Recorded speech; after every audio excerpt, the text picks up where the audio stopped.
Update 2. I was told you're uninvited from the family reunion. We don't want you here. By my sister. I wrote back, great, then I'm taking my barbecue and the drinks with me, and the next morning. By the afternoon, my yard was ready, the smoker was running low and slow, the drinks were chilling, and the playlist was queued up. I took a step back, surveying everything, the tables decked out with checkered tablecloths, the stack of plates and utensils, the coolers within easy reach. This was it. I was ready. Julia might have thought she could pull the rug out from under me, but she was about to find out just how wrong she was. And the best part? I didn't even have to lift a finger to sabotage her reunion. Word had already started to spread, and from what I heard through Peter and a few other relatives, her plans were unraveling fast.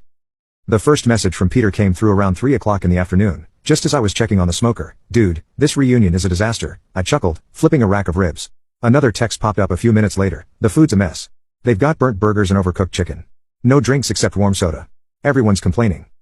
It wasn't hard to imagine Julia had never cooked more than boxed mac and cheese in her life, and I could just picture her trying to coordinate a full barbecue.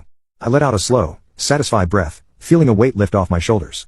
Then came the photos, blurry shots of a lopsided buffet table with sad-looking hot dogs and a pile of charred burgers, a few selfies from cousins making exaggerated sad faces, captioned with things like "wish you were here." My phone buzzed again.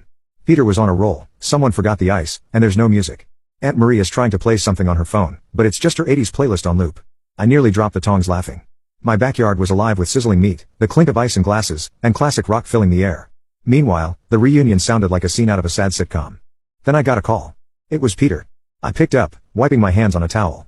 "Hey man," I said, trying to keep my voice casual. "Dude, you're missing it," Peter said, half laughing.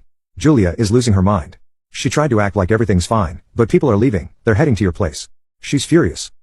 I glanced at my yard, now dotted with folding chairs, groups of friends and family chatting and sipping drinks, and kids running around playing tag. "Tell them they're welcome," I said with a grin. "The real party's here." Peter's laugh echoed through the phone. "You're a legend, man. We'll see you soon."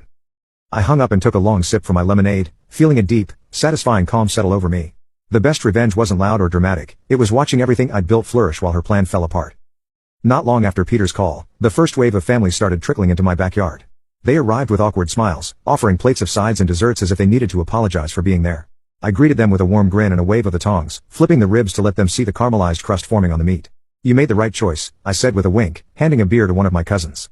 "The reunion's here now." Within an hour, my backyard was buzzing with life. Folding chairs filled up, and the smell of barbecue drifted over the fence, probably taunting Julia from across town. Peter showed up with a couple of his buddies, carrying trays of hastily packed up food from the failed reunion, stale chips, a couple of unopened packs of hot dogs. "We figure we'd bring these for the kids to roast on the fire pit later," Peter joked. "Not that anyone's going to want them after tasting your ribs." I laughed, clapped him on the back, and handed him a plate piled high with smoked brisket and cornbread. The mood was light, almost celebratory. People shared stories about past reunions, swapped jokes,